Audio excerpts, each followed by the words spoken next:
Perfecto. Listo, pues muy buenas noches. Vamos a iniciar nuestros trabajos de hoy de Isis sin velo. Voy a ahora silenciar los micrófonos y la dinámica va a ser como siempre. Voy a poner la serie de subtemas que se mandaron por WhatsApp para que tuvieran oportunidad de revisarlos y quien tenga algún comentario, alguna opinión sobre esos subtemas, pues que vaya levantando su mano dentro del Zoom. Y bueno, pues inicio compartiendo pantalla.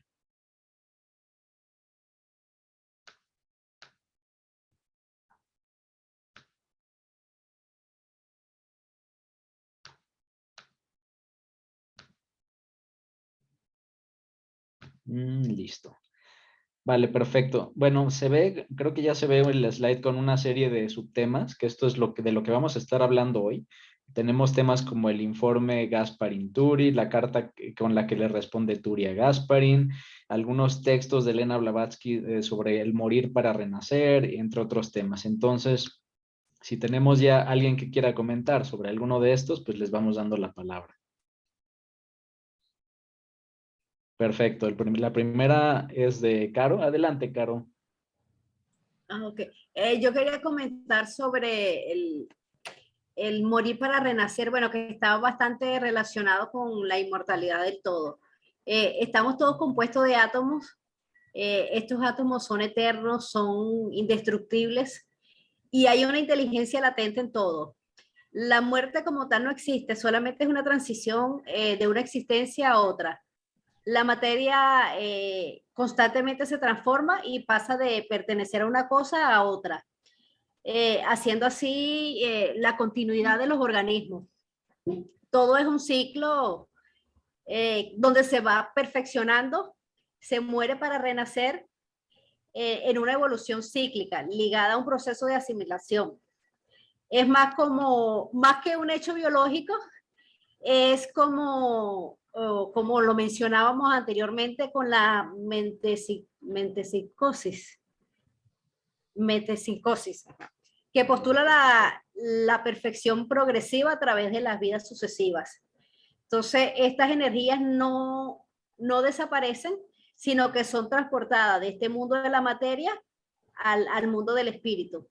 Y en el caso de los minerales, vegetales, animales, pues igual van evolucionando cada, no sé, miles de años, no sé.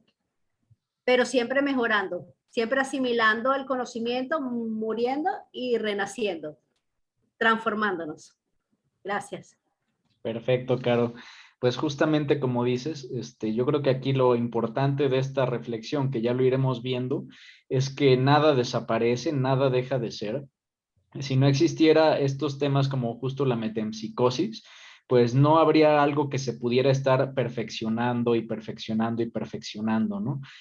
¿Qué sentido tendría que hubiera vida inteligente si después esa vida inteligente pues muere y ya no se sigue desarrollando, no desarrolla otras facultades? De ahí que justo nos dice Elena Blavatsky, ¿no? De, a ver, o sea, una planta, un animal, una persona, una piedra, al final todo es lo mismo, simplemente la única diferencia es que la conciencia es la que cada vez va a ir manifestándose más en estas dimensiones, pero lo que ahora nosotros percibimos en este mundo físico, pues cuando estemos en otro estado de conciencia, como es el sueño o como es la muerte, pues no deja de ser, ¿no? Seguimos todavía manifestando estos elementos que son propios del espíritu, que mencionaba Elena Blavatsky, elementos del espíritu como es justamente el pensar, el decir quién soy yo, el tener imaginación, el tener voluntad para hacer algo. Esas son cosas que definitivamente pues es lo que nos hace humanos, ¿no? Y es lo que viene del espíritu y no desaparece cuando desaparece este cuerpo físico. De hecho, es más, cuando morimos, pues lo único que se dice que ocurre es que nuestra conciencia pues se traslada de un vehículo a otro vehículo, otro cuerpo en el que tal vez podamos manifestar mejor muchas de esas capacidades, ¿no? Un átomo físicamente, pues probablemente no podrá demostrar imaginación, no podrá demostrar inteligencia porque no tiene un vehículo que contenga esa conciencia.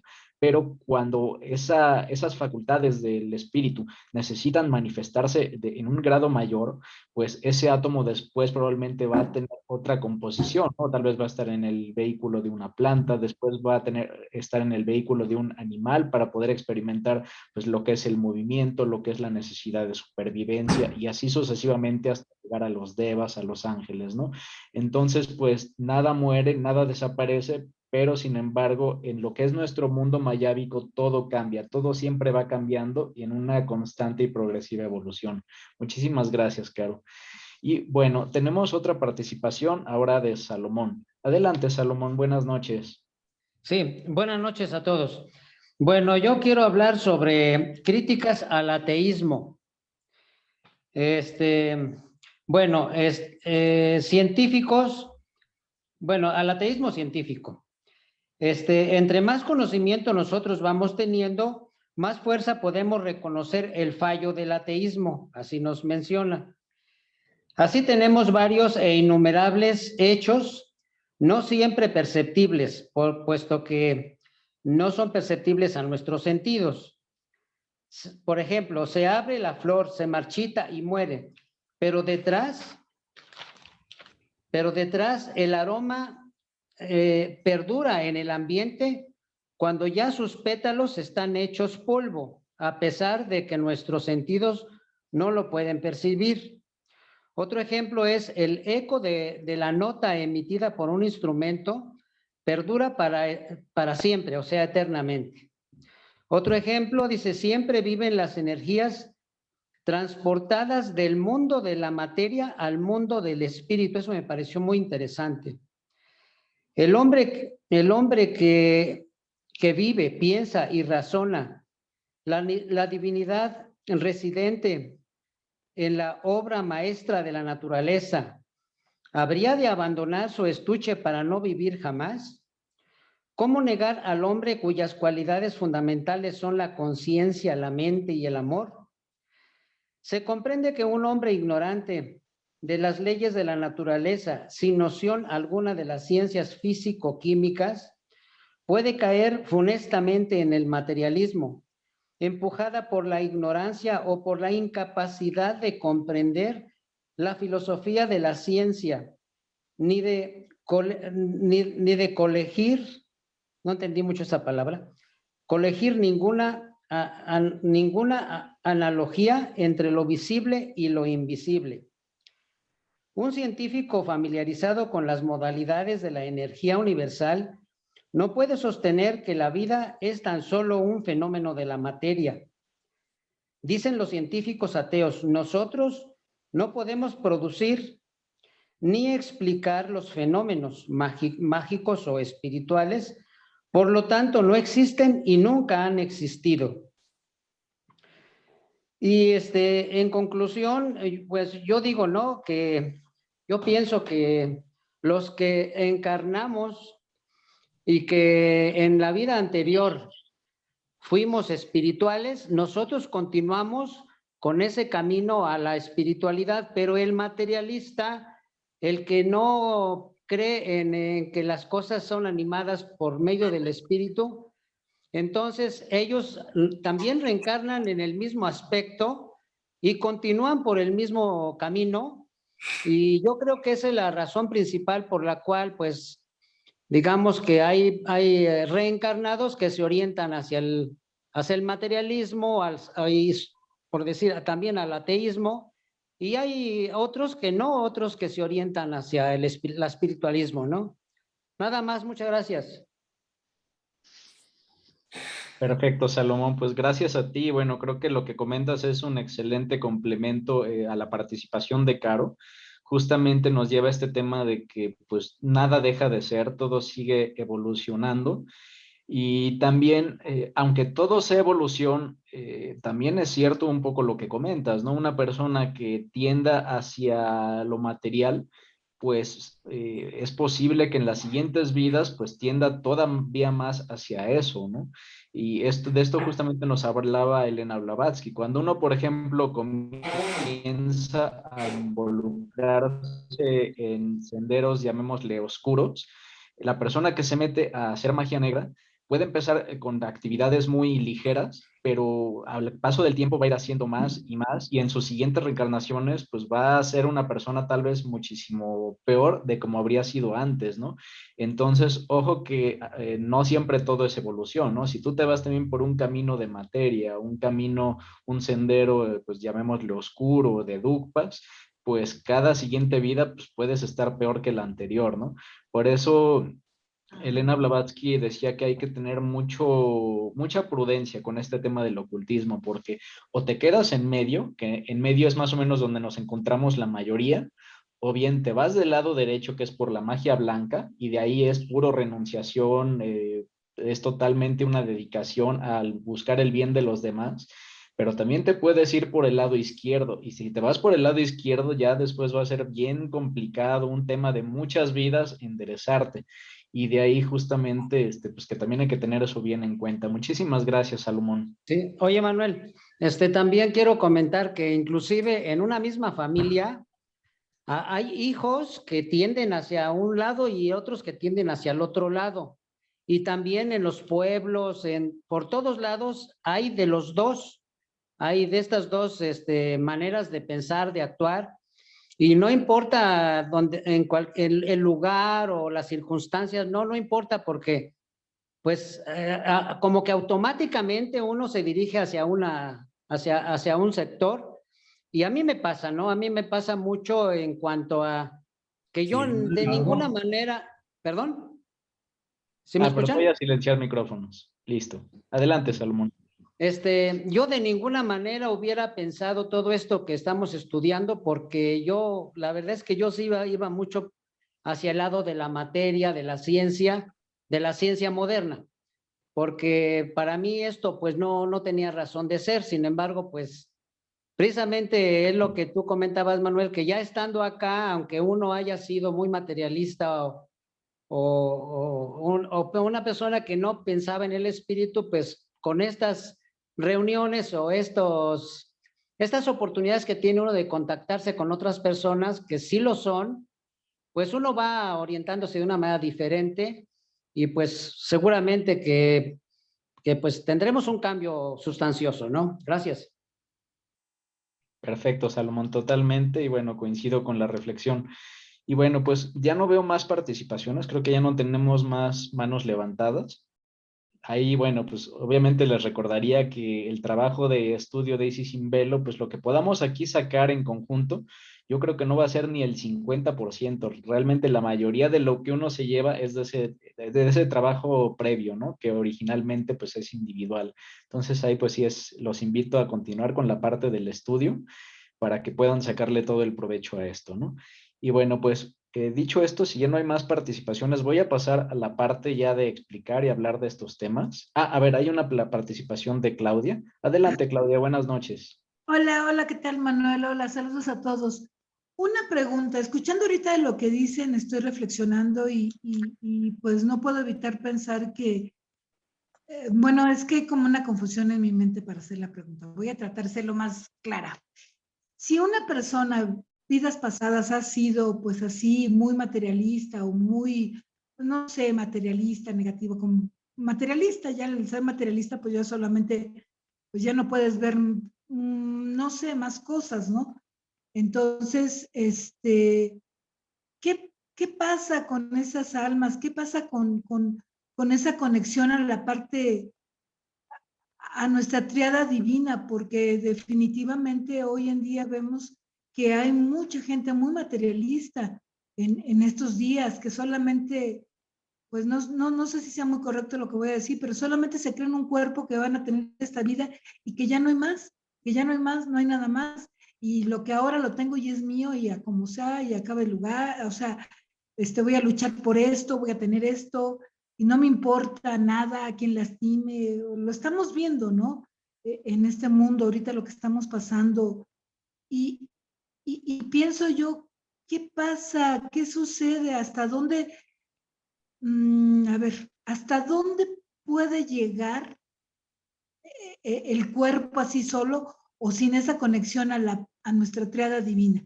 Quiero pensar un poquito, que se rompe esa antacarana, que se rompe esa parte y que ya nada más están actuando así como, pues sí, así, sin pensar que hay algo más. ¿Qué pasa, no? ¿Qué pasa con ellos que somos nosotros mismos al final del día cuando estamos aprendiendo en esto, en Teosofía? ¿Qué sucede? Vale, No sé Claudia. si me expliqué, Sí, sí, sí, Manuel. sí. Pues mira, de hecho, digo, a pesar de que estemos con tendencia, que haya personas que tengan tendencias materialistas muy fuertes, que siempre en la mayoría de los casos, por leve que parezca, siempre sigue existiendo un vínculo con el espíritu. Y ese vínculo con el espíritu, pues va a hacer que también parte de tus escandas estén moldeados para siempre darte la posibilidad de retomar un poco de conciencia, ¿no? Y recuperar el camino. Eso es en la mayoría de las veces. O sea, siempre que una persona reencarna y se encuentra aquí en un cuerpo físico, pues querría decir que existe algo todavía espiritual en él. Sin embargo, habrá un punto donde si se lleva esto hasta el límite, al límite donde ya no hay más que ver y la persona fallece, justamente después de fallecer es donde sí se puede dar ese divorcio, digamos, entre el mundo de la materia y el mundo del espíritu. La esencia espiritual de la persona prácticamente es como si dijera, yo ya hasta aquí llego, yo ya no puedo más con esto y se va. Cuando eso ocurre, pues queda la parte de la personalidad flotando en el astral y ya no va a tener la posibilidad de reencarnar, ya no va a tener la oportunidad de estar otra vez con un cuerpo físico y aprendiendo nuevas lecciones. Probablemente pueda vivir mucho, corto o mucho tiempo, dependiendo de sus características, pero ese tiempo va a vivir en el astral, ya no va a tener esas otras posibilidades, ¿no? Sin embargo, pues esto es algo que pasa pocas veces. La mayoría, pues siempre tenemos, por poco, por muy materialistas que nos veamos, siempre tenemos algo del espíritu que nos permite seguir aprendiendo y pues la prueba latente de eso sería que estamos aquí. O sea, desde que estamos aquí compartiendo una experiencia terrenal es porque algo tenemos todavía y no se ha perdido todo. Yo creo que esa sería un poco como la conclusión, Claudia.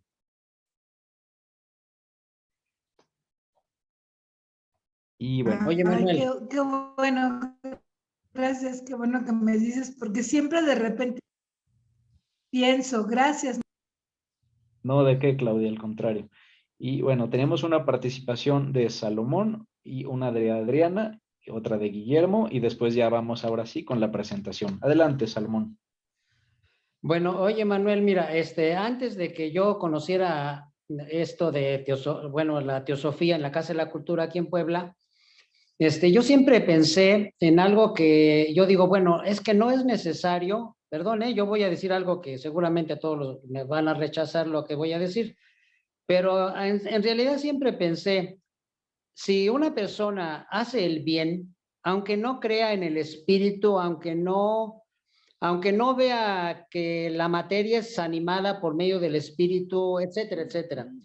Yo siempre dije, bueno, pues es que eso es muy bueno porque la persona no podrá creer en el espíritu, pero es una persona que trabaja, que hace mucho por la humanidad, digamos, porque a lo mejor se dedica a inventar algo o a fabricar algo que beneficiará a los demás, o sea, colabora con la humanidad. Y yo digo, eso pues debe tener un premio, ¿no? Y entonces cuando supe que en realidad el Devachan es subjetivo, que no es, bueno, no es objetivo, sino es algo que es algo mental y subjetivo, y en realidad me desanimé mucho, pero ya después empecé a pensar en que precisamente como es subjetivo, pues en realidad tiene que ver cómo pensaba yo, de qué manera pensaba y de esa manera voy a recibir lo que me toca. No sé, a lo mejor estoy mal, Manuel. Gracias. Claro, Salomón. No, pues bueno, justamente, digamos, cada quien consigue aquello que está buscando, ¿no? O sea, aquella persona que piensa que, por ejemplo, tras morir, va a reencontrarse con sus seres queridos, que hay un mundo espiritual que le espera, que hay un paraíso, pues probablemente se va a encontrar con este Devachan que comentas, ¿no? Habrá quien podrá pensar que el Devachan, por ejemplo, no existe, que es una ilusión, y bueno, pues tal vez no va a llegar al Devachan, que tampoco sería malo, ¿eh? Entiéndase, por ejemplo, se dice, voy a poner un ejemplo, que cuando los maestros de sabiduría fallecen, ellos no pasan por el Devachan porque ellos ya saben que eso es también como un lugar de descanso, otra ilusión, ¿no? Ellos directamente, digamos que reencarnan, ellos ya no se tienen que esperar un tiempo en el Devachan porque saben lo ilusorio del Devachan y por eso no lo buscan. Pero yo creo que la reflexión de esta es, obtienes lo que buscas, ¿no? Si tú crees que después de este periodo no hay nada, pues probablemente para ti no va a haber nada, que tampoco es malo, puede ser el paranishvana del que se habla de algún modo en el budismo, ¿no? Si tú crees en el cielo, pues probablemente tú mismo vas a crear las condiciones para que eso se produzca. Si tú crees que este paraíso no es una pérdida de tiempo y que mejor hay que dedicarse a ayudar y ayudar a la humanidad, pues tal vez vas a reencarnar de inmediato como lo hacen los maestros, ¿no? Entonces, bueno, pues lo que uno tiene es lo que uno consigue. Muchas gracias, Salomón. Gracias a ti, gracias. Y bueno, hay un comentario más, uno de Adriana. Adelante, Adriana. Hola, sobre lo que comentó Salomón hace rato de la gente que es muy espiritual y muy material, ¿no entra aquí el principio de polaridad?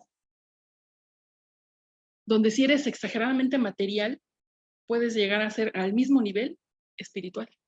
Es la misma potencia que tienes hacia la izquierda que hacia la derecha, hacia la Es oscuridad cierto que que hacia la dicen luz. que los extremos se llegan a tocar, ¿no? De hecho, por Exactamente. eso dicen que, y viene también aquí, es un tema de paradojas. Por ejemplo, curiosamente se dice que estamos en el Kali Yuga, que el Kali Yuga es la era oscura, y sin embargo hay, digamos, agrupaciones místicas como el Sudha Dharma que consideran lo contrario, ¿no? Que el Kali Yuga es una tremenda oportunidad porque vamos a conocer a Dios, a lo divino en todas sus facetas, ¿no? Porque en el Kali Yuga ya no hay castas, no hay linajes, no hay el sabio, no hay el tonto, todos tienen la misma posibilidad de llegar a lo divino, ¿no? Entonces ahí se ve como esta parte que comentas, Adriana, de cómo el polo, digamos, negativo puede tocar el positivo, ¿no? De igual modo, la parte positiva puede caer en la negativa y lo hemos visto en nuestras enseñanzas, como enseñanzas que se supone que originalmente eran tan perfectas, pues terminaron volviéndose totalmente materiales. Pero no fue la Terminaron siendo enseñanza, no distorsionadas fue la para buscar enseñanza, fue poder. quien la estudió y la aplicó mal, ¿no? Porque la enseñanza sigue Exacto, perfecta. Es como es la correcto. teosofía El Dharma es uno, tiene un el nivel Dharma es perfecto. inmutable. ¿Quién la estudia? ¿Quién la practica? Y luego tiene la osadía de ir a enseñarle a otra persona y le enseña lo malo, no le enseña lo bueno. Entonces realmente la enseñanza jamás va a estar mal. Mal es el que la estudia y la aplica de una manera incorrecta. Pero la misma persona que tiene la capacidad de ser mala o de ser muy material o de ser muy negativa, imagínate esa capacidad si la hubiera utilizado en el sentido contrario, hacia lo bueno, hacia lo positivo. Y esto también se manifiesta en la persona individual como en el colectivo humano. Si hay tanto mal por un lado, es porque hay tanto bien por otro. Si una persona es muy, muy, muy mala, es porque en el mismo grado en bondad hay otra persona por ahí en el mundo haciendo el equilibrio. ¿No podría ser así? Pues sí, es lo que se esperaría. No sé si esto sea un perfecto equilibrio o si también, porque también sabemos que hay periodos, ¿no? Sabemos que hay periodos Sí. donde hay, digamos que predomina un elemento sobre otro y hay momentos donde sí se llega a un equilibrio, ¿no? Pero yo creo que siempre es esta fluctuación entre negativo y positivo. Y bueno, sí, en efecto hay cosas, el Dharma se dice que, o sea, el Dharma es inmutable, el Dharma no cambia, pero sin embargo, pues como nosotros sí cambiamos, pues somos los Claro. que adaptamos ese Dharma a cada situación, ¿no? Y el Imagínate, según Dharma, la persona, su nivel de conciencia, ¿qué entendió? Y luego muchas veces llegan, leen un libro nada más y dicen, ya entendí, ya soy sabio, ya no necesito más, y ya puedo ir y enseñar. Y enseñan lo poco que entendieron. Aquel otro que estudia de ese que entendió poco, dice, no, pues yo entendí menos, ¿no? Y entonces va y enseña y vuelve a enseñar menos. Y de repente pasan los años y dicen, no, es que ese grupo no sirvió, o esa enseñanza no sirvió. No, no es la enseñanza. Es de quién la transmite. Exactamente, quién la está transmitiendo. ¿Qué están haciendo con lo que saben? Pienso que por eso la importancia no es tanto llenarme de conocimiento, sino del conocimiento que voy adquiriendo, entender cómo lo voy a aplicar en mi vida para entonces poderle enseñar a otro. y enseñarle solamente desde mi perspectiva, pero el otro tiene que rascar y encontrar lo que en su cuerpo necesita, lo que su experiencia necesita para poderse iluminar. Y conforme a las etapas o a las épocas que hemos vivido, negras y blancas, dicen aquí, por ejemplo, en la zona maya, que estamos entrando ahorita en una etapa de luz, que acabamos de salir de la oscuridad. Por otro lado, tú me dices que estamos en la etapa prácticamente de oscuridad. Entonces, volvemos otra vez al equilibrio. Una cultura dice una cosa, la otra cultura dice la otra, pero si nos vamos al símbolo del yin y el yang, siempre el blanco tiene un punto negro y el negro tiene un punto blanco. Aunque esté la etapa muy oscura, hay un punto de luz. Y aunque esté la etapa muy luminosa, hay un punto de oscuridad. Y el equilibrio se mantiene siempre. La cosa es dónde estás tú parado, para que puedas darte cuenta del equilibrio que te rodea. Y pues Gracias. muy buena conclusión, Adriana. Pues sí, justamente. Digo, yo creo que lo que más me llevo de esto es que no está todo perdido, ¿no? Puedes creer que te encuentras en el momento de mayor oscuridad y tal vez en ese momento que es donde tú te encuentras peor, es el momento en el que vas a encontrar algo que te va a mover la vida, ¿no? De igual modo, si tú te estás en tu momento que crees que es de luz y te estás durmiendo en tus laureles, pues de repente puedes caer muy fácil al otro Te llega extremo. una tormenta enorme, claro. Te quedas Justamente. dormido en la pradera y no te das cuenta cuando te llegó la nubezón y te llevó Excelente, la trampa ahí. Adriana. Pero bueno, todo depende de dónde esté uno, a ver qué hay que hacer por Así seguir es. adelante, por aprender y por a ver qué enseño y qué se aprende. Vale, totalmente. Gracias. Muchas gracias a ti, Adriana, muy profunda reflexión. Por ahí Seguimos. algo rápido, Guillermo. espérame tantitito. ¿Qué no se dice que cuando la noche está más oscura es porque ya está por amanecer?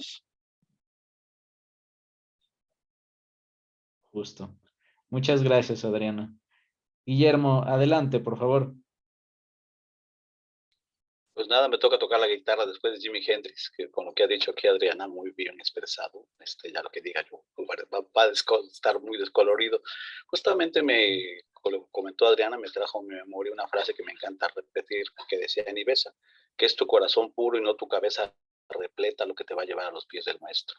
Entonces tenemos que tener cuidado con repletar la cabeza. Pero si quiero anotar algo, yo voy a ser un poco abogado del diablo. Yo vengo del ateísmo militante y defiendo el ateísmo. Antes de ser deísta, yo estuve argumentando totalmente, porque nunca creí en el Dios antropomórfico, porque también esa es otra cosa, que como los extremos se tocan, ahí de creyentes pasan a ser crédulos, ¿no? Entonces muchos lucharon en la ciencia y les costó la vida, como hemos visto a Giordano Bruno, luchar contra la ignorancia, las falsas creencias llevadas al extremo, e impuestas incluso. Entonces, ha habido grandes mártires de la ciencia, y de la ciencia, como Bertrand Husserl, ¿no? Que nos hablaba de un ateísmo bonito. A mí me encanta porque ellos tratan de dilucidar bien el Deus ex machina, ¿no? Cómo operan las cosas. Y gracias a esos avances científicos tenemos milagros de veras, como el milagro de estarnos hablando ahorita de todo el país y de varios países por la magia del Internet.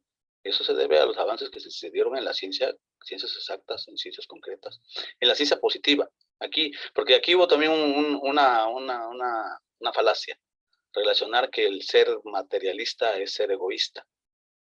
Porque dicen, bueno, se vuelve muy materialista. No, quizás porque muchos científicos han sido muy materialistas porque desdeñan todo lo que no perciben, porque quieren aclarar bien lo que sí percibimos. Y gracias a ello ya hemos tenido grandes avances en la medicina, en las comunicaciones y en todo eso. Entonces tampoco es que esté tan mal ser del lado de los ateos, batear para ese lado, y sobre todo en las épocas donde se impuso una deidad antropomórfica y distorsionada, pues esa nunca, no, eso habría que luchar contra esa deidad, y mejor ateo, de plano, o agnóstico. Siempre me anoté en las filas de ahí, por eso nunca me ha costado. Algunas aseveraciones de Blavatsky fueron tildadas como satánicas o así, ¿no? Pues nunca me ha costado mi trabajo y nunca lo vi como nada malo, porque en realidad, como bien señalaba Adriana, los extremos se tocan, ¿no? Entonces, sí hay esa cuestión de que a veces muchos tienen que hundirse en la cuestión material para conocerla bien.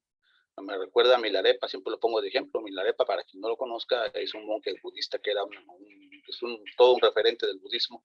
Y él fue sicario, fue asesino a sueldo, antes de ser, así como para ser, bueno, antes de ser un ser espiritual, se fortaleció en lo material. O sea, y eso lo tenemos que tener muy presente. Como tú decías, siempre hay una chispa divina en nosotros. Dice la frase, no hay un pecador, no hay un santo sin un pasado, ni hay un pecador sin un futuro. ¿Por qué, por ejemplo, siempre hay que darle la oportunidad a todo el mundo? Porque mientras haya una chispa ardiendo, esa chispa puede hacer que crezca y se vuelva llama. Entonces la necesidad, le decían a Blavatsky cuando le criticaban de que ella se daba cuenta de que como Solovyov o algunos de los que estuvieron cerca de ella, que después los traicionaron. Y si, ¿quién soy yo para apagar la única llamita que les veía? Yo les veía que había una llama en ellos chiquita, que se apagó, ¿no? Finalmente, la espiritualidad, se fueron para el lado contrario. Pero entonces ella les daba esa oportunidad, ¿no? Y algo que también es importante, ya no para concluir, no vamos a ir abusando, que se dice que sí, efectivamente, todo se tiene que equilibrar. Según dice la Kabbalah, por eso es que hay tantos animales en el mundo. Porque por eso el reino animal es muy grande, porque el reino animal en sí están en el lado bueno, ellos no tienen maldad. Y cualquiera que tenga mascotas sabrá que casi no existe la maldad. Y como en el humano sí tenemos demasiada maldad para que el mundo esté equilibrado entre Keter y Malkut, es por eso es que hay tantos animales. A mí me llama mucho la atención cuando leí eso, porque es efectivo. Y sí, efectivamente, también como Blavatsky en la clave de la teosofía explica que una persona que es, digamos, positivista, no la llamamos materialista, porque suena como materialista, suena como egoísmo. Llamémoslo como positivismo, que creen en lo que pueden sentir, ver y palpar, positivo. No el positivo contra lo que ser negativo y positivo, no. Ser positivo, lo que es negativo, lo que no es, lo que no podemos palpar. Entonces, las personas positivistas pues no tienen un devachán, pero tampoco se pierde gran cosa porque no dejan de ser como ilusiones. Justamente cuando las personas han tenido experiencias cercanas a la muerte, la gente ve, por ejemplo, a alguien que ve que se le acerca a alguien, los cristianos ven a Jesús, los budistas ven a un Buda, ningún budista ha visto a la Virgen de Guadalupe, que se sepa. Y hasta esos están protegidos, porque al final es la creencia que tienes. Ningún ateo ha sido poseído nunca por el demonio. Siempre los que son poseídos por el diablo o por cualquier demonio son personas creyentes. Hasta ahorita, históricamente, no hay ningún ateo poseído. Bueno, eso nomás para que quede el dato. Gracias, perdón por el abuso de la palabra. No, al contrario, Guillermo, pues bueno, eso nos reafirma este tema de que pues, tienes lo que buscas, ¿no? Justamente, y bueno, pues todo es hasta cierto punto relativo. Y el tema de no dejarte llevar por los mitos, por lo que te dicen y creer a veces solo en lo que puedes ver, como era el caso de los positivistas, pues tampoco es malo. Al final, de hecho, podrían ser ellos hasta los más espirituales del mundo, ¿no? Que es como los que dicen, no, a ver, todo lo que está, todo esto es mayábico, voy a buscar aquello que es real. Y esa parte, pues parece que la compartieran, ¿no? O sea, curiosamente pareciera no creer en nada, pero es justamente porque tal vez les preocupa inconscientemente el caer en este mundo mayábico y están siendo, sin saberlo, más espirituales que muchos otros. Y bueno, pues muchas gracias, Guillermo. Y bueno, ya la última participación para ya poder empezar con la sesión de hoy es de Rosy. Adelante, Rosy. Hola, ¿qué tal? Buenas noches. Pues mira, nada más subrayar algunos puntos, una opinión en base al estudio. Bueno, en lo que comentaban de lo del Dharma, muchas veces la gente piensa que es lo contrario de karma, no. En Teosofía Esencial Aplicada y en el glosario se manifiesta como el deber de cada persona. Obviamente, Blavatsky lo maneja con diferentes significados, pero generalmente lo utiliza como el deber el Dharma, el Dharma que tenemos nosotros con los demás. Esa es una. Lo otro que tú comentabas respecto al devachán, pues ves que comentabas que obviamente pues, la gente que nunca tiene nada, que no hace ninguna riqueza en su vida, pues no va a encontrar nada. Aquí en el mundo físico es donde tenemos nosotros que preparar nuestra mente para buscar lo que vamos a encontrar en esos mundos. Si nos vamos así vacíos, pues vamos a encontrar vacío, allá no va a haber nada. Aquí es donde forjamos todo lo que, a través de nuestros pensamientos y nuestras acciones, nosotros mismos vamos a formar el devachán. Y lo que comentabas tú, Manu, que bueno, a veces unos, como los maestros de sabiduría, que ellos a veces ni necesitan hacerlo. ¿Pero por qué? Porque son adeptos. Y tengo entendido que solamente esos grandes seres que han llegado a cierta perfección ya tienen el dominio para renunciar al devachán.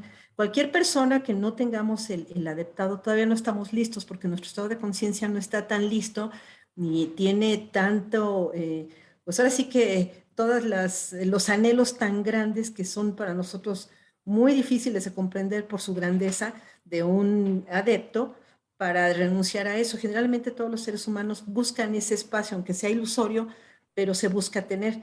Y renunciar a ellos, pues bueno, no cualquiera yo creo que lo puede hacer.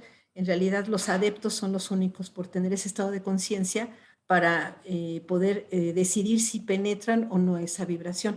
Eso yo lo leí una vez en un libro de la maestra Blavatsky, no recuerdo, fue hace muchos años, pero lo explicó muy bien, creo que fue en Teosofía Esencial Aplicada, que solamente estos adeptos tienen esa fortaleza, ese poder, se puede decir, para renunciar al Devachan. Todavía nosotros no estamos listos.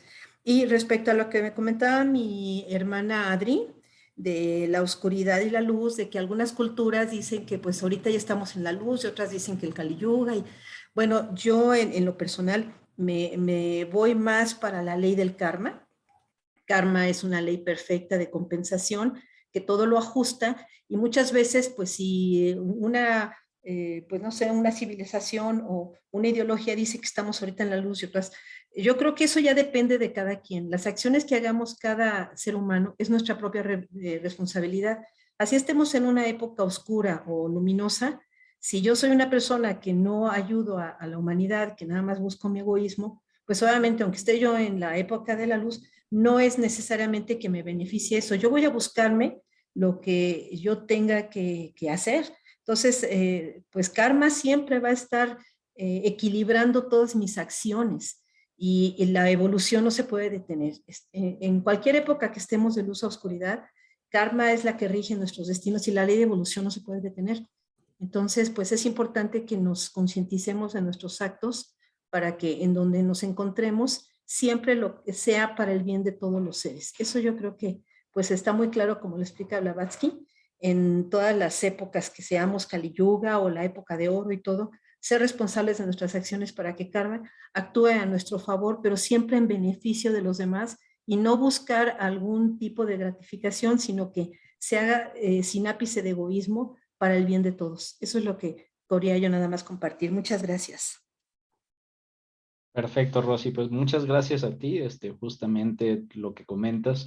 Y bueno, de hecho, ya, si acaso ya nada más como punto para cerrar, justo también se decía que los maestros de sabiduría, los que han pasado por estas iniciaciones humanas, ya tampoco ellos no sueñan, o sea, ellos cuando duermen no sueñan.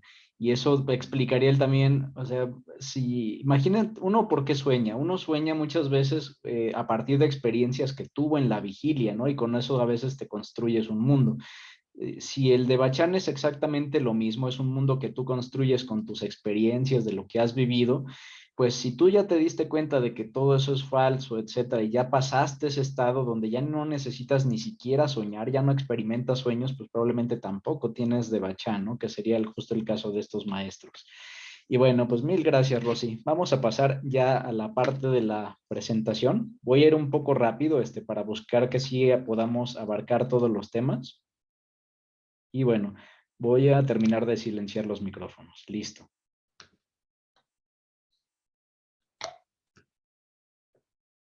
Bueno, ahora, sobre la presentación, bueno, en lo que nos faltaba platicar del capítulo 4, ya habíamos venido comentando que había una especie de debate entre diferentes figuras, ¿no? Teníamos por una parte a los religiosos que decían el espiritismo es cosa del diablo, o sea, lo que aparece es el resultado de las acciones de demonios. Habían los científicos más extremistas que decían estos son personas de gente incrédula y de charlatanes. Y había también algunos pocos científicos que estaban en un punto de sí creer en algo, ¿no? Que decían, a ver, aquí hay algo que no creemos que sean demonios, tampoco creemos que sean los difuntos, pero de que hay algo, ¿no? Y ese algo es lo que no podemos todavía terminar de entender. Y casos como este, pues justamente eran de los que platicábamos como Gasparín y Turi. Gasparín fue pues una persona que él experimentó todos estos fenómenos que se daban con las sillas que se movían, las estudió durante un periodo creo que de 6, 7 meses con sus compañeros y ellos lograron por todas las prácticas que hicieron constatar pues que en efecto había algo, o sea que las mesas sí se movían y que al parecer se movían por un acto influenciado por la voluntad y en la visión de Gasparín, esto era, o sea, esto tenía que estar relacionado con una causa natural. O sea, él decía, debe haber algún fenómeno en la naturaleza que hace que esta mesa se mueva. No sabemos si es un tema de magnetismo, si es, si es la interacción con alguna de estas energías, pero debe existir una causa natural que es la que está provocando esto, ¿no? Eh, Curiosamente, pues Gasparín ya no alcanza a hablar con ciencia cierta qué es esta ley natural, ¿no? A lo que trata de concluir Gasparín es, a ver, si esta mesa se está moviendo, pues no se puede mover sola. Debe haber un agente, algo que tal vez para nosotros no es visible, como sería un fluido, y ese fluido es el que mediante alguna ley lo está moviendo la persona que hace la práctica, lo está moviendo con su voluntad, y ese fluido es el que de alguna forma produce un efecto en la mesa, ¿no? Entonces, así Gasparín, pues él lo explica como un fenómeno natural, ¿no? Que donde simplemente, pues, un fluido que no vemos es el que está empujando a otro.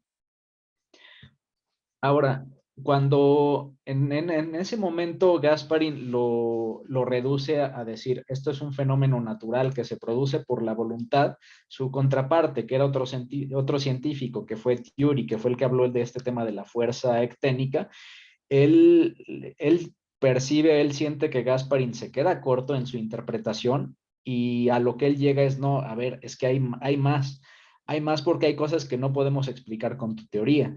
Si tu teoría fuera cierta, ¿por qué si hay cinco personas sentadas en una mesa, cada una con una mente diferente, con voluntades diferentes, con pensamientos diferentes, cómo es que a veces la mesa da una respuesta unánime ante una pregunta, ¿no? Por ejemplo, si algo se le pregunta a la mesa contesta con un golpe o con dos golpes de manera unánime. ¿Cómo puede ser que 4 o 5 personas que estén ahí sentadas con diferentes voluntades puedan contestar algo de forma unánime?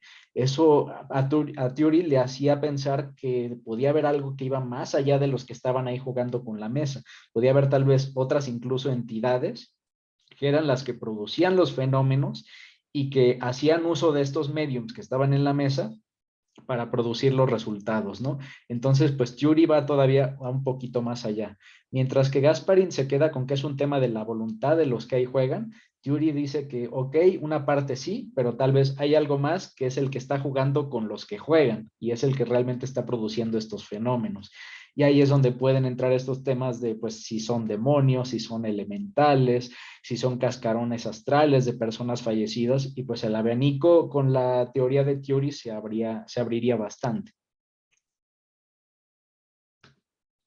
Y bueno, considerando esto, pues justamente, pues tras esta refutación, al final nos da Elena Blavatsky su punto de vista, ¿no? Que es lo que ya comentábamos. Si la teoría de Gasparín fuera cierta, pues entonces, para empezar, todos los mediums serían expertos manipulando ese fluido, ¿no? Porque se dice, o sea, lo que Gasparín decía es que, pues o sea, todos los que estaban en estos juegos de la mesa, pues eran los que con su voluntad movían el fluido.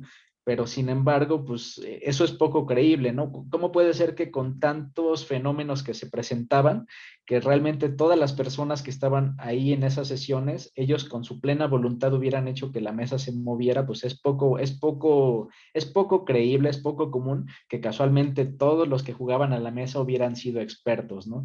Entonces ahí es donde Elena Blavatsky considera que más bien probablemente debe existir sí que un experto, pero ese experto está atrás de todos estos mediums y probablemente ni siquiera es humano. Lo mismo también que comentamos de si hay 4 o 5 personas en la mesa jugando, ¿cómo puede ser que la mesa se comporta unánimemente, ¿no? Moviéndose exactamente hacia un lado, dando solo un golpe en lugar de dar 2 golpes. ¿Cómo es que si hay 5 personas, pues no son 5 voluntades contraponiéndose? ¿Cómo es que todo llega a una unanimidad? Y es justamente lo que deja al aire este tema de que pues tal vez hay alguien más que está, digamos, arriba de los hilos, ¿no? Moviendo todo el juego.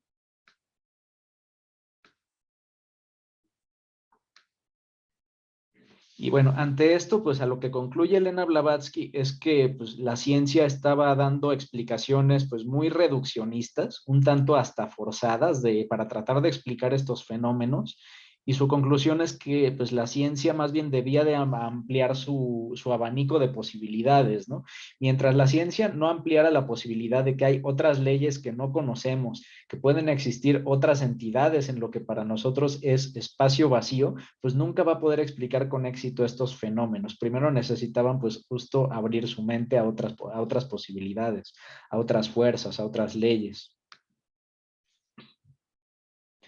Y bueno, hay una parte que menciona Elena Blavatsky, que me parece un poco compleja, pero preferí no dejarla, de hecho no voy a interpretar mucho sobre esta, yo creo que es un trabajo individual, pero la rescato para quien la quiera trabajar después, ¿no? Que esto es sobre el trabajo mágico. Y dice Elena Blavatsky, en muchos casos de rapto provocado artificialmente por sugestión hipnótica, es posible y aún probable que el espíritu del sujeto actúe influido por la voluntad del hipnotizador, pero cuando el medium permanece consciente mientras se producen fenómenos psicofísicos que denoten una dirección inteligente, el agotamiento físico se traducirá en postración nerviosa, a menos que el medium sea mago capaz de proyectar su doble.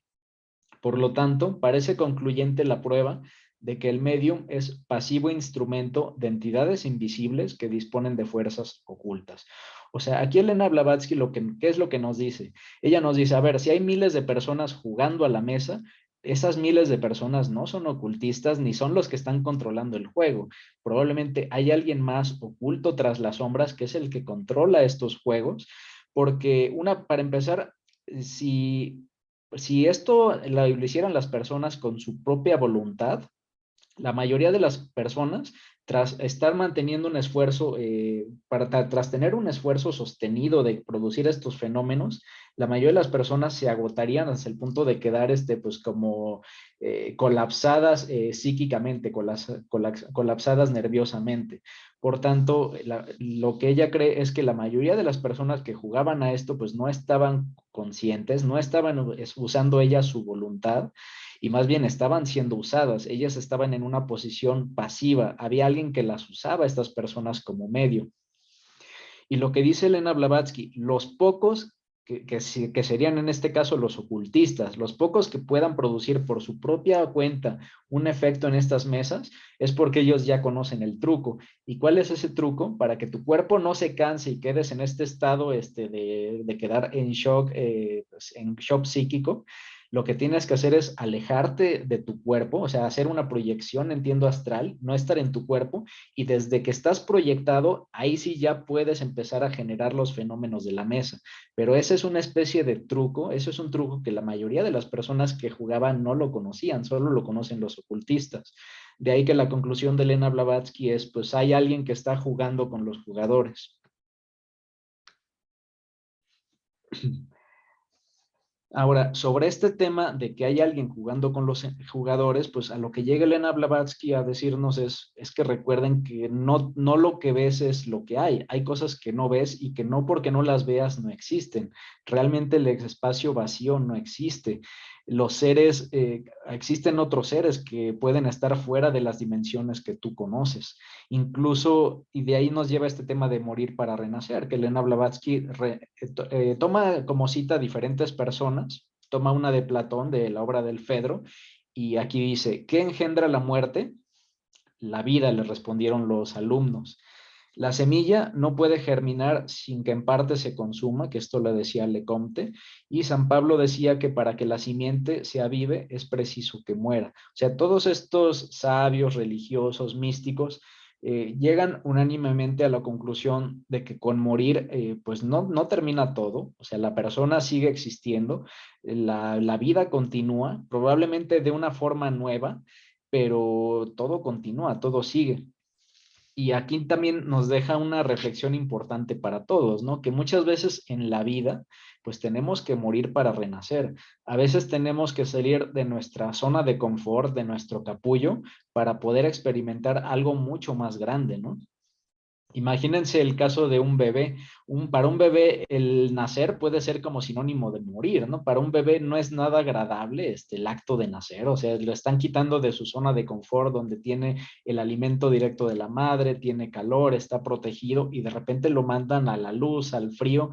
Para un bebé eso sería la muerte y sin embargo, gracias a esa muerte, pues es que después viene la vida, ¿no? Y el bebé adquiere muchísimas capacidades que antes no tenía. Entonces, siempre a veces es necesario morir para renacer, morir para adquirir una nueva conciencia, para experimentar un diferente estado, una diferente dimensión, para aprender cosas que antes no entendíamos. Entonces yo creo que aquí lo que nos queda es no hay que tener miedo al cambio, o sea, el cambio es una constante y las personas que muchas veces pasan por los cambios más bruscos, pues al final son las que más crecen, ¿no? Si nos quedáramos siempre en nuestro estado de bienestar, en nuestro estado donde todo es confortable, si nos quedáramos dentro de la semilla, pues probablemente no nos perderíamos de muchísimas cosas, ¿no? De ahí que pues sí que es importante a veces arriesgar, sí es importante a veces pasar por momentos de dolor y saber que pues al final tenemos justamente que morir para renacer.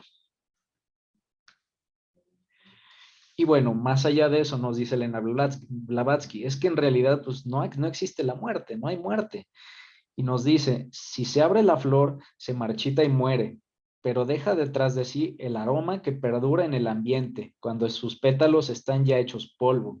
Nuestros sentidos corporales no los advierten y sin embargo existen, ¿no? Aquí nos muestra justo este tema, ¿no? Cuando una persona fallece, pues es inteligencia que va a seguir manifestándose de otras formas. Cuando una flor se marchita, pues todavía queda el aroma, que es la forma, es el testimonio de que esa flor estuvo y está ahí.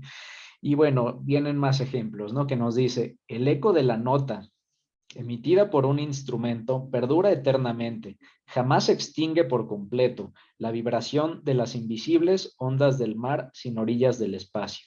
Siempre viven las energías transportadas del mundo de la materia al mundo del espíritu. ¿Qué es lo que hemos venido hablando en estas sesiones? Pues al final todo y todos somos energía y somos energía que nada más vamos cambiando de fase, ¿no? Vamos cambiando de una etapa material a otra etapa espiritual y viceversa. Estamos en constante movimiento, pero por movernos de una dimensión a otra, de la dimensión de la materia a la dimensión del espíritu, no quiere decir que dejemos de ser. Al final, pues la inteligencia, la conciencia, el amor, pues todas esas son características que rebasan las dimensiones físicas que conocemos y que se mantienen. Y ya concluyendo, pues nos dice Elena Blavatsky, ¿y el hombre? Preguntamos nosotros, el hombre, entidad que vive, piensa y razona, la divinidad residente en la obra maestra de la naturaleza, ¿habría de abandonar su estuche para no vivir jamás? ¿Cómo negar al hombre, cuyas cualidades fundamentales son la conciencia, el principio de continuidad que reconocemos en la llamada inorgánica materia del flotante átomo? Bueno, ahí nos deja pues una lección más la maestra, ¿no? O sea, si al final hemos pasado, se dice, por tantas diferentes formas de vida, del átomo a la piedra, de la piedra al vegetal, del vegetal al animal y del animal al ser humano, que ya puede manifestar temas como la conciencia, como el amor, como el preguntarse quién soy yo, de dónde vengo, a dónde voy, qué estoy haciendo, pues eso tampoco puede desaparecer al morir.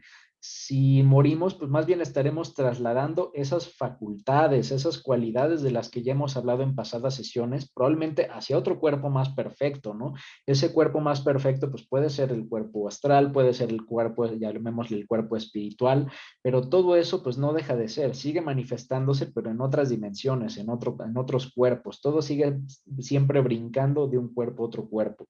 La conciencia, el espíritu va brincando una y otra vez, pero nunca deja de ser. Y bueno, ya hablamos de que no existe una muerte, que siempre existe una continuidad. ¿Y qué pasa con las personas que creen que justamente pues después de esto ya no hay nada, ¿no? Y sobre esto también nos habla Elena Blavatsky, que dice, el escepticismo sincero respecto a la inmortalidad del alma es una enfermedad, una deformación cerebral que ha existido en toda época. Así como algunas criaturas nacen envueltas en el momento, en la envoltura, digamos, como un capullo que no nos dejara ver, así también hay hombres incapaces de desprenderse durante toda su vida de la membrana que embota sus espirituales sentidos. pero la vanidad es el verdadero sentimiento que les mueve a rechazar los fenómenos mágicos y espirituales, sin otro argumento que el siguiente: nosotros no podemos producir ni explicar estos fenómenos, por lo tanto no existen ni nunca han existido. ¿Qué nos dice aquí Elena Blavatsky? O sea, aquí lo que queda claro es que no hay que satanizar a todos los ateos.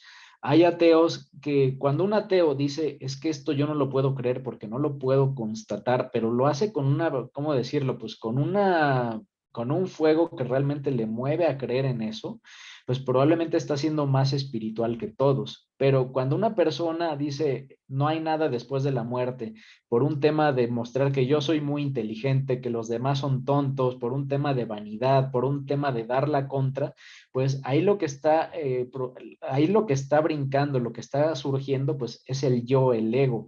Y ese ego, pues es el que te está cerrando todas las posibilidades de crecer, ¿no? Entonces, llamemos que hay un ateísmo sano, pero también hay un ateísmo malsano. ¿Cuál es el malsano? El que está producido por el creerse superior a los demás, el que creerse que uno tiene las respuestas a todo y que el resto pues son tontos, son inconscientes, ¿no?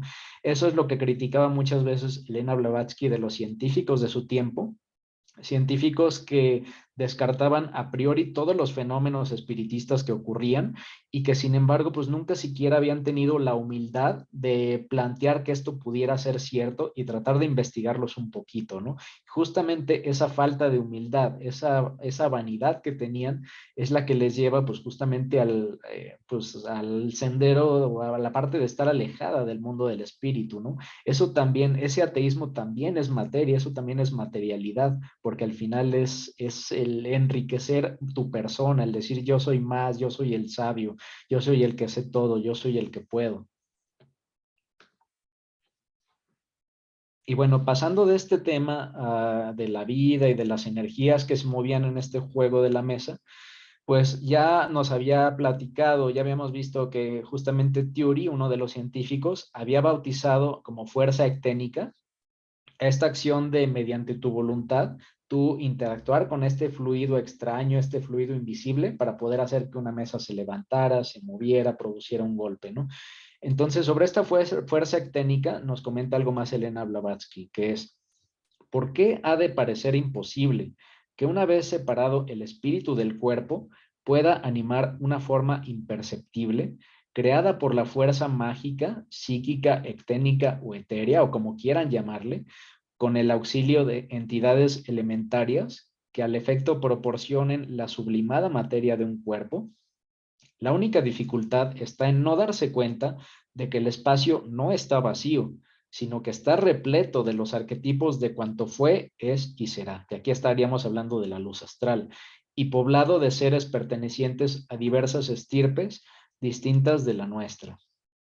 Aquí, pues prácticamente Elena Blavatsky nos da una visión mucho más completa que la de Gasparin, que la de Thury, al explicarnos qué ocurre con este fenómeno, ¿no? Y lo que nos dice es, ok, en efecto hay una voluntad, pero y hay una voluntad que es la que interactúa con ese fluido que ustedes ya hasta cierto punto descubrieron, pero esa voluntad que trabaja sobre el fluido, pues puede ser de alguno de los tantos miles de seres que viven en lo que para ustedes es vacío y que son los que influyen en este fluido para hacer que una mesa se mueva. Entonces, ahí Elena Blavatsky pues ya nos abre bastante el abanico, ¿no? Ya nos habla de que pueden haber terceros en discordia que son los que producen estos efectos que ni siquiera humanos son. Y justamente pues todo esto, todo este fluido, ese fluido que está en interacción con estas entidades, toda esta mezcolanza pues no es más que la luz astral. ¿Y qué es la luz astral? Pues justamente aquello que contiene los arquetipos de todo cuanto fue, es y será. Y bueno, sobre este tema del pensamiento científico limitado, ¿qué es lo que dice Elena Blavatsky? Lo vemos aquí en el diagrama. O sea, ¿cuál es el problema con los científicos de aquel entonces? Que un científico veía un fenómeno, como estos fenómenos espiritistas, y ellos trataban de buscar a fuerzas de manera forzada una explicación con las 10, 11 o 12 leyes de la física que ellos conocían, y si el fenómeno no se ajustaba a alguna de sus 11 o 12 leyes, pues ellos forzaban el fenómeno para que con calzador coincidiera con esa ley, ¿no? Que fue un poco lo que pasó con Gasparín, que él decía, bueno, lo que pasa es que para que esto se produzca, pues debe existir algo físico, que es un fluido, y ese fluido alguien lo mueve, ¿no? Y lo deja acotado ahí, allá las leyes existentes de, digamos, de atracción y de repulsión, ¿no? Leyes conocidas, pero al final es una explicación forzada del fenómeno. Entonces ellos terminan dando explicaciones que parecen a veces hasta ilógicas, que una persona cuerda las escucharía y diría, hombre, es que esto no tiene ningún sentido, en lugar de hacer lo que debería de hacer un científico. ¿Qué es lo que un científico debería de hacer?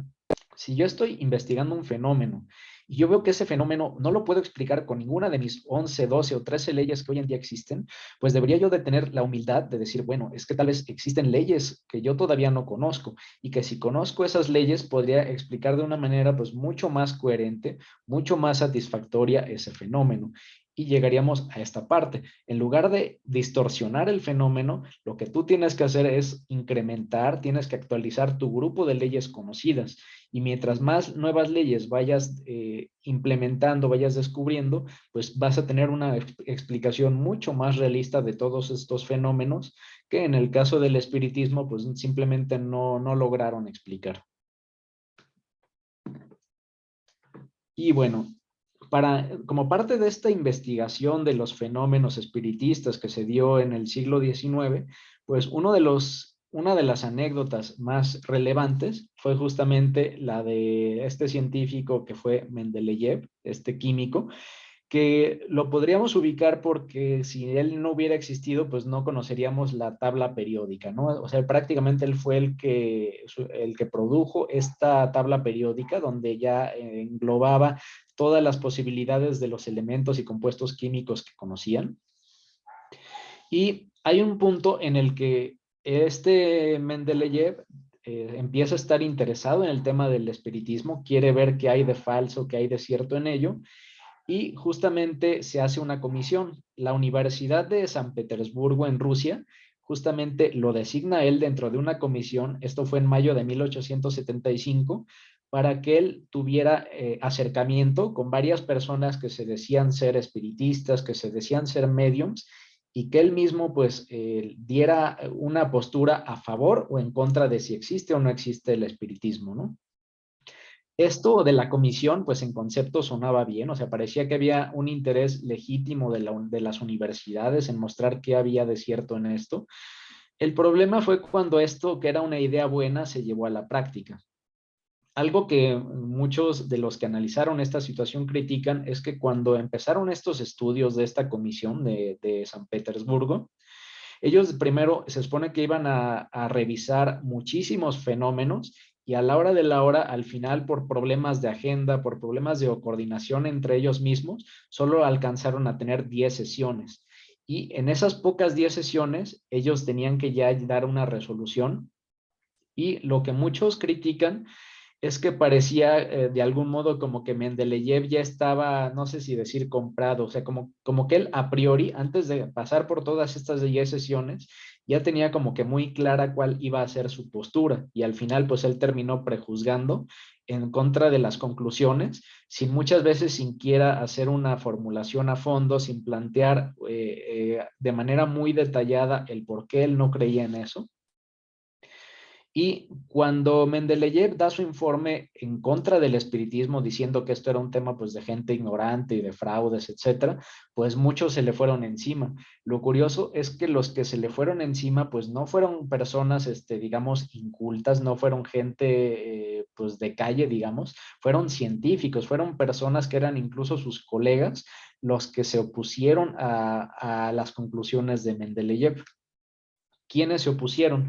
Bueno, pues justamente hubieron colegas como el doctor Butlerov, que también él fue un gran químico, que también tuvo importantes contribuciones en ese campo, y el espiritista Aksakov, que ellos hacen todo un informe de por qué las conclusiones de Mendeleev pues estaban inconclusas, o sea, por qué estaban escuetas, por qué ellos no estaban de acuerdo.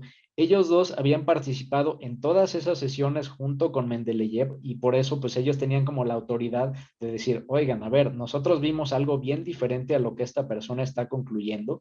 Nosotros nos llevamos otra experiencia de esas 10 sesiones y nuestra conclusión es diametralmente opuesta a la de Mendeleev. A partir de esto, ellos hacen un tremendo escrito enorme como réplica a las conclusiones de Mendeleev. Después Mendeleev pareciera como que lo agarra personal y él hace otro libro con muchísimos escritos oponiéndose a la respuesta de Butlerov y de Aksakov. Y se da un tema, digamos, de debate que se extiende en el tiempo, y entre ese tema de dimes y diretes, de esto es cierto, esto no es cierto, tú estás bien, tú no estás bien, pues empezó a volver un tema tan sonado en ese momento que pasó de las universidades a los grupos aristócratas de Rusia y se empezó a expandir como la pólvora. Y al poco tiempo, pues casi toda la comunidad aristócrata de Rusia hablaba y estaba interesada en el espiritismo. Entonces, aquí pues como que le jugó un poco en contra a Mendeleev. Fue por tanto ruido que se hizo que al final, pues gente que tal vez ni se habría acercado, pues terminó metiéndose e investigándolo, ¿no? Y bueno, aquí lo que vemos en la foto es justamente la imagen de Aksakov, en una de estas sesiones espiritistas, donde podemos ver que está con alguien más, con un medium, y pareciera que está en la fotografía como que se está levantando la mesa, ¿no? No sé si alcanzan a ver las patitas.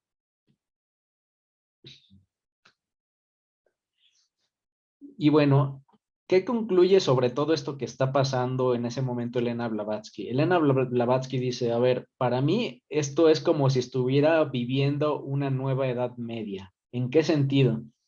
Que tenemos grupos de personas que están viendo algo, que incluso la iglesia está retomando su creencia en estos milagros.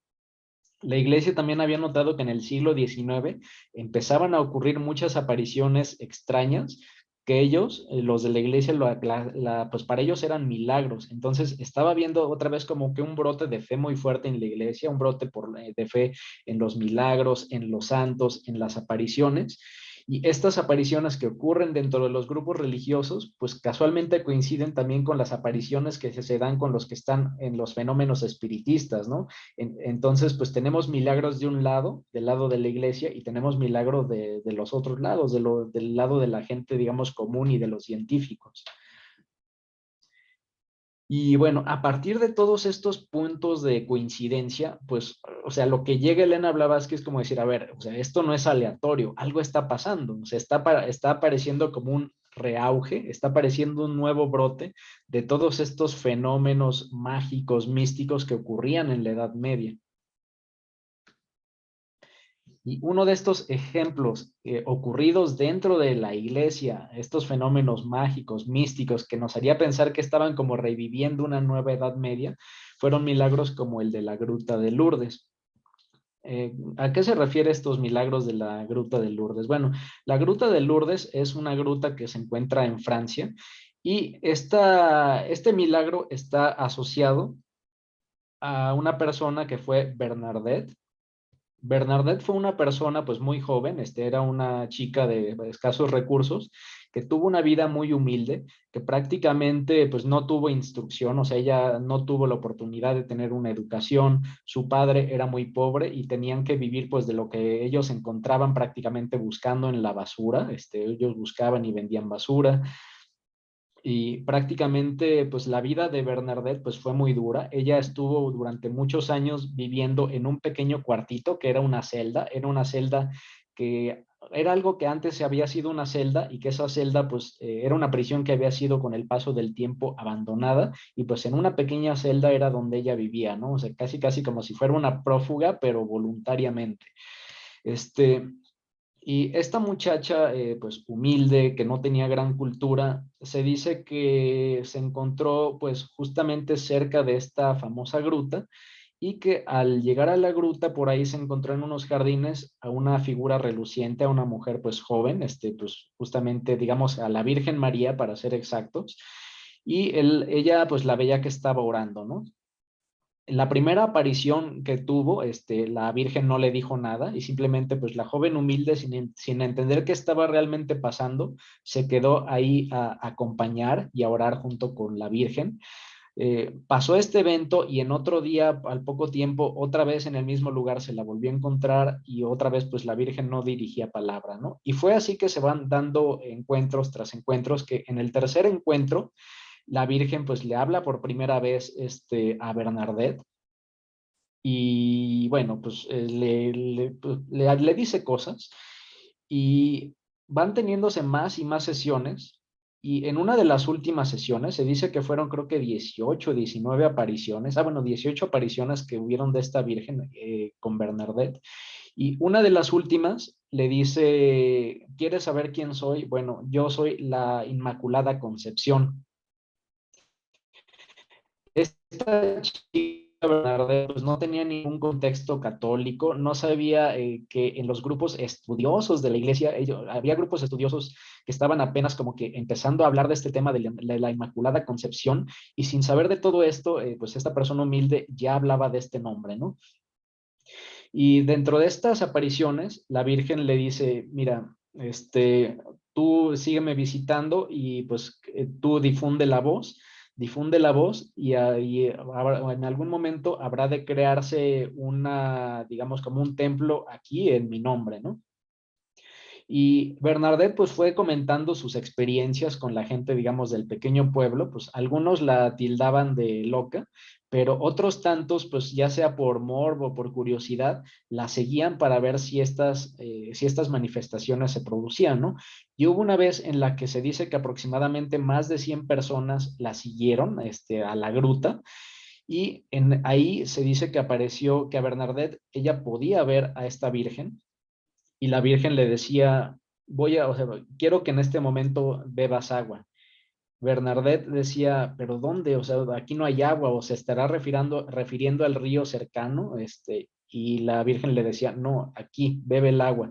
Y ella cuando voltea y mira el piso, pues ella no ve más que lodo, o sea, ella ve como un fango que había quedado ahí en la gruta, y se dice que su fe es tan grande que cuando le dice la Virgen que beba agua, pues ella comienza a ensuciarse toda la boca y pues empieza a beber de ese fango, ¿no? La gente que está ahí pues está atónita, se están riendo, se están burlando y lo curioso que se dice es que al poco tiempo ese fango se empieza a aclarar y comienza a brotar del fango pues agua, cada vez agua más y más cristalina, al punto que pues ya había como una especie de, llamémosle, de pequeña fuente en ese lugar, ¿no? Ahora, ¿cuál fue la parte más importante de este aparente milagro?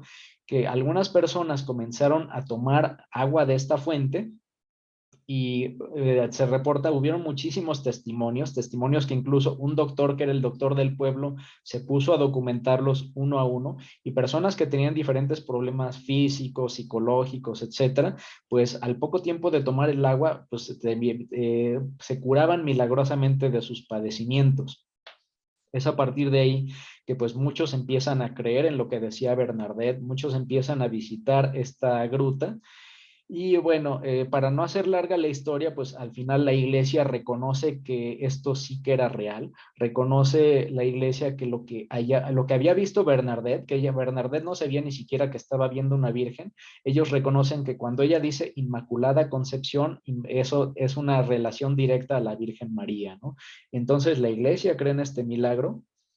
Y bueno, recordemos que Isis sin velo se publicó en 1879, entonces Elena Blavatsky ya ni siquiera conoció el final de la historia de Bernadette, que es de lo que ahorita vamos a platicar muy rápido, ¿no? ¿Qué pasó después? Bueno, pues justamente en 1879, pues Bernadette ya tenía 35 años y ella ya había traído un cuadro muy fuerte por años de asma, o sea, ya en sus últimos días se decía que vomitaba sangre, o se lo estaba pasando muy, muy mal y llega un punto en el que ella pues ya no puede con todo ese peso y a la corta edad de 35 años ella fallece, se dice que fallece justamente a las 15:15 ¿no? A las 3:15 ella fallece y bueno, pues es enterrada, se le hacen pues los festejos, obviamente ahí en esta gruta pues ya era considerado pues como un lugar sagrado por la iglesia, era un lugar de santidad y la parte tal vez más interesante de la historia es que 46 años después de este fallecimiento,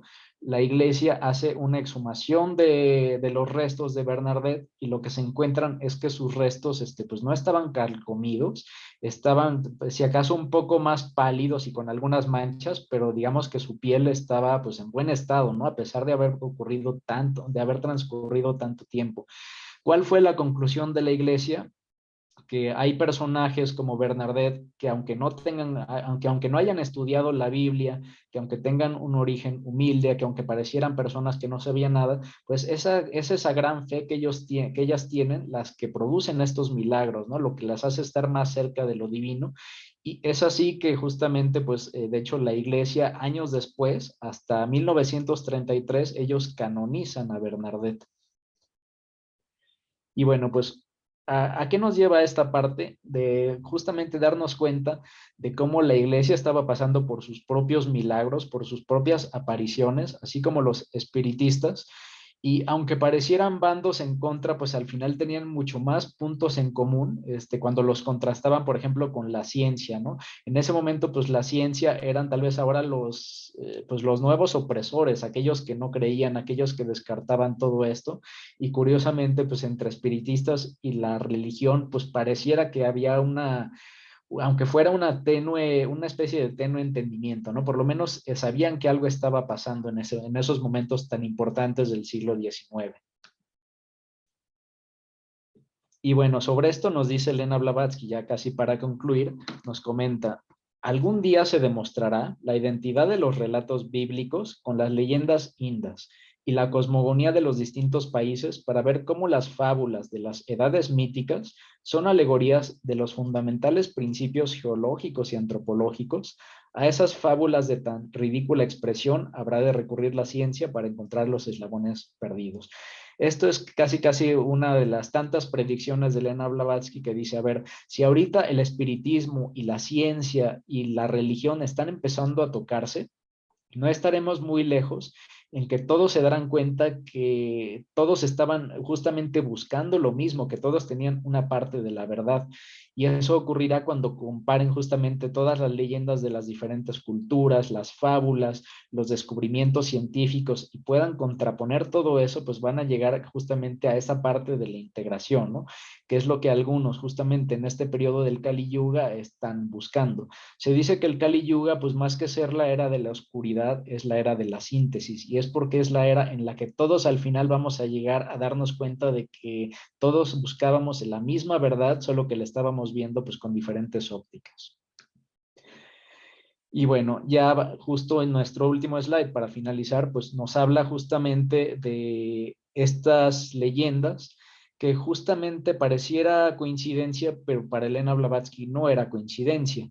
Leyendas como en el Génesis, como en la cosmogonía hindú, como en el Popol Vuh, como en la cosmogonía escandinava, donde en todas ellas se habla de unos personajes mencionados como los hijos de Dios, y que esos personajes que eran los hijos de Dios encontraron a las mujeres humanas, que las mujeres humanas en muchas de estas cosmogonías decían que eran de la estirpe de los gigantes. Y pues establecieron una comunicación, un contacto, estos hijos de Dios con las mujeres humanas, y se dice que de ahí aparecieron pues las castas de los brahmanes, ¿no? Que eran, digamos, pues los primeros ocultistas, los que iniciaron pues los que comenzaron a impartir esta enseñanza pues por todos los territorios, ¿no? Y es curioso cómo todas estas culturas coinciden en ese tema, ¿no? De los hijos de Dios, que eran estos aparentemente ángeles, encontrándose con las humanas, las mujeres humanas, hijas del linaje gigante, que dan pie pues a toda la jerarquía de lo que son los grandes magos del pasado. Y bueno, con esto hemos terminado ya por fin la sesión de hoy. Creo que ya es un poco tarde, ya nos hemos extendido, son 9:34. Por tanto, bueno, pues yo creo que ahorita ya serían comentarios finales muy cortos para quien guste participar y ya en breve estaríamos terminando pues con los trabajos de hoy. Y bueno, creo que hay una opinión. Rosy, no sé si tú ya tenías tu mano levantada o si es de ahorita. Perdón, Maluz, ya había comentado lo anterior. Ok, perfecto. Entonces, Favor. vale, descuida. Entonces, bueno, pues tenemos una opinión ya final de Salomón para terminar con los trabajos de hoy. Adelante, Salomón. Bueno, oye Manuel, yo me he preguntado muchas veces si los mediums, al igual que los que participan en una sesión espiritista, ellos con el tiempo no se afectan, digamos, su estabilidad emocional, su tranquilidad, o sea, su estado normal y general que tenemos los demás que no participamos en estas sesiones, o de plano no les afecta y tienen una vida normal. Vale, pues los mediums, bajo el entendimiento de lo que tenemos que es un medium, que es una persona que no usa su voluntad, que es simplemente un canal, que es pasivo, pues al final, pues sí que le va a ir afectando mientras más vaya practicando esto, ¿no? Es como si fuera, o sea, al final cada sesión mediúmnica es la oportunidad de que un nuevo chicle se te pegue, ¿no? Y entonces, si llevas meses, llevas años con esto, pues tal vez vas a tener ya pegadas miles de entidades y podrás llegar a un punto en el que ya ni siquiera sepas quién seas tú, ¿no? Y empiezas a pensar como, pues como estas personas, ¿no? Que de repente podían tener como hasta 7, 8 personalidades diferentes. Entonces sí que se dice que mientras más lo hagas, pues más te deterioras, más te afecta y más se va perdiendo pues tu, digamos, tu yo, ¿no? Y cada vez va siendo menos tú. Sí, gracias Manuel, muy amable. No, ¿de qué, Salomón? Y bueno, pues tenemos ya un comentario final para concluir de Guillermo. Adelante, Guillermo. Hola, más bien sería hacer una pregunta. Eh, bueno, un poquito más de metiche aquí con Salomón sobre lo que está diciendo, si se afecta. La señora Blavatsky dice en la clave de la teosofía, porque al principio defendió el espiritismo, después lo ataca. O sea, si ven su biografía van a ver eso.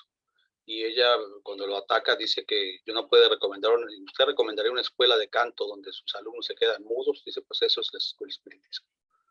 Pero a mí lo que me ha llamado la atención, y siempre tengo la pregunta, ojalá alguien pueda resolvérmela, Manuel. ¿Por qué todos esos fenómenos que estaban tan en boga antes de repente desaparecen? ¿Por qué ya no hay ese espiritismo ni las mesas que flotan? Porque si ve uno la de Kardec, en realidad ve que terminaron como espectáculos de teatro, y en realidad, como no sabía mucho de electromagnetismo, los científicos tenían razón, de que grandes partes de las mesas y eso eran movidas por imanes y por cosas así que la gente desconocía en aquel entonces, ¿no? Porque podemos a lo mismo, estamos hablando de 1800 a finales del siglo XIX.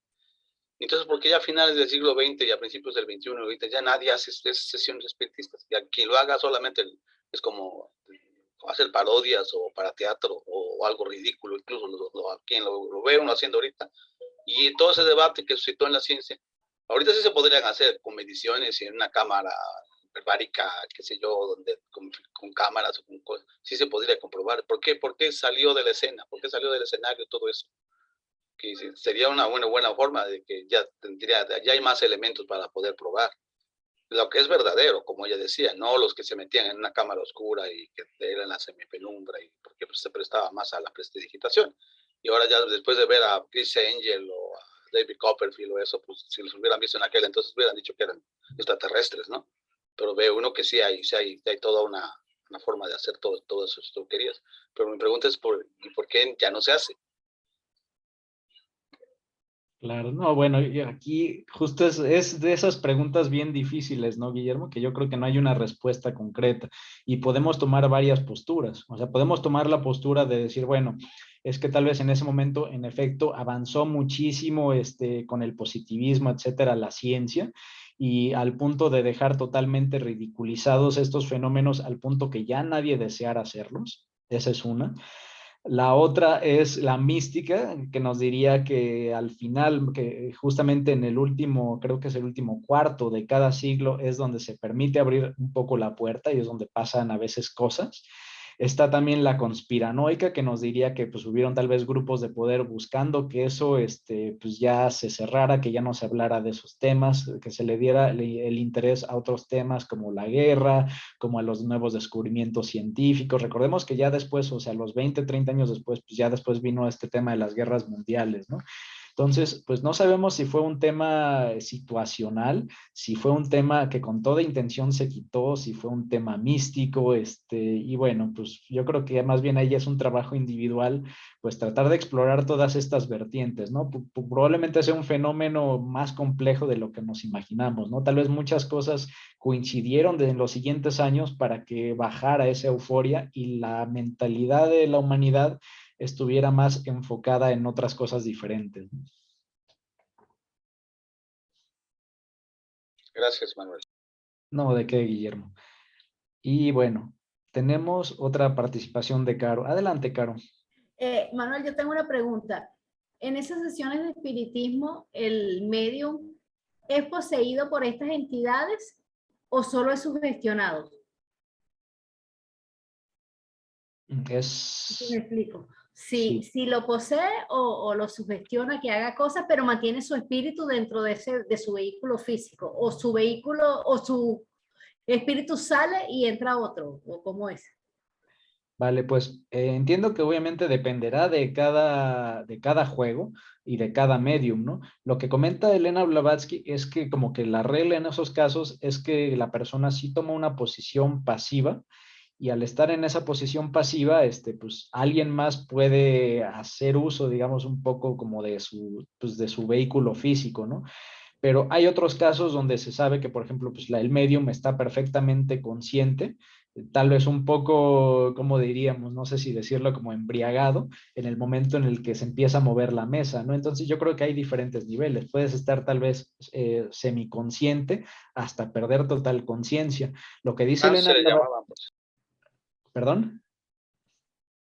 Por eso le llamaban trance. Ah, justamente, pues sí, estado de trance, ¿no?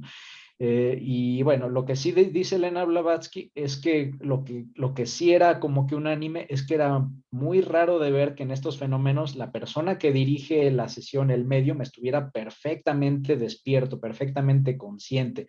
Casi siempre tenían que estar, pues, digamos, como medio aletargados, adormilados. Ok, gracias, Manuel. No, de que al contrario. Y de hecho, justo Elena Blavatsky dice eso, ¿no? De una persona que está perfectamente consciente, tratando de controlar el fenómeno mediúmnico, lo que va a pasar es que va a empezar a tener cada vez más un agotamiento mental hasta que va a quedar pues ya como pues pasivo, ¿no? Y justo ahí es donde Elena Blavatsky dice, ahí es donde está la diferencia con el ocultista, porque el ocultista sabe que eso va a pasar, pero el ocultista conoce el truco. ¿Que cuál es el truco? Según Elena Blavatsky, el mover tu conciencia a tu otro cuerpo astral para que mientras tu físico está, digamos, canalizando, el otro es el que sigue totalmente consciente y el que está jugando con el fluido, digamos, etéreo, ¿no? Para hacer que la mesa se mueva.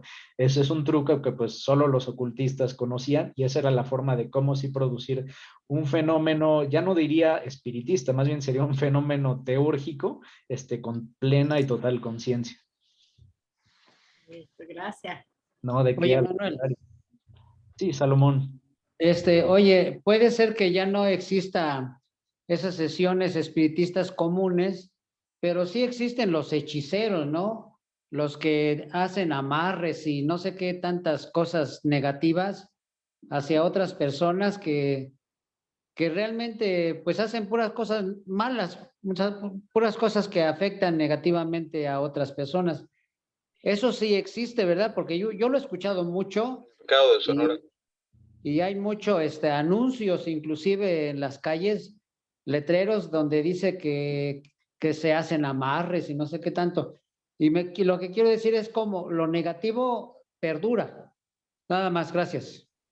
No, de qué, Salomón. Pues sí, digo, mi visión personal es que eso sí existe. Yo creo que es como el Claro. espiritismo, ¿no? O sea, en el espiritismo probablemente sí que había un fenómeno.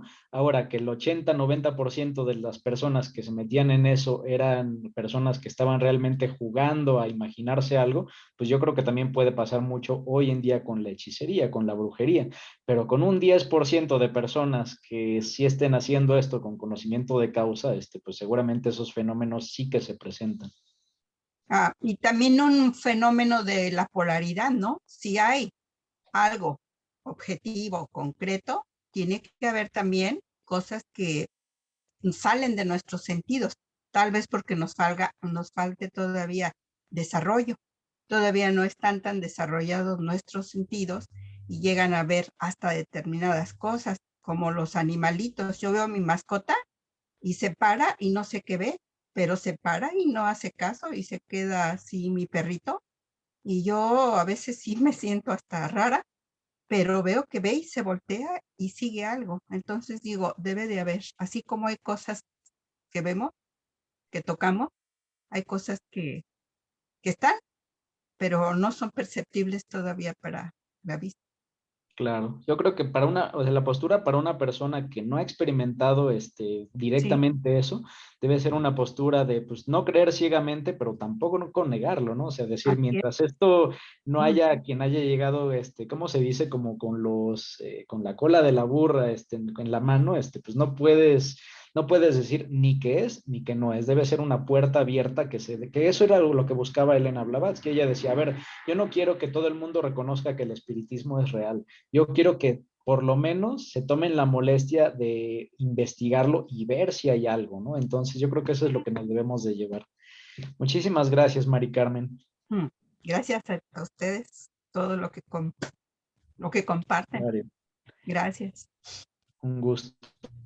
Y bueno, pues ya 9:45. Oh. Hemos terminado la sesión de hoy. Muchas gracias a todos. Vamos ya a cerrar nuestra práctica de hoy con la oración de Annie Besant. Quien guste acompañarnos mentalmente, bienvenido y empezamos. Oh vida oculta que vibras en cada átomo. Oh luz oculta que brillas en cada criatura. Oh amor oculto que todo lo abarcas en la unidad. Que cada ser que se sienta uno contigo, sepa por lo tanto que es uno con todos los demás. Listo, pues excelente noche para todos. Muchas gracias por acompañarnos hasta esta hora. Y bueno, el último aviso parroquial, los esperamos para nuestra plática del jueves, que va a ser una plática sobre astrología, que la va a dar uno de nuestros hermanos, el hermano Jorge. Y bueno, para quienes les interesa este tema de la influencia que tienen los astros sobre nosotros, pues va a estar muy, muy bueno. Muy bien. Muchas gracias. Buenas noches a todos. Gracias. Muchas gracias. Que tengan buenas noches. Pásenla bien. Gracias. Adiós, adiós. Adiós, Carlos. Buenas noches. Buenas noches.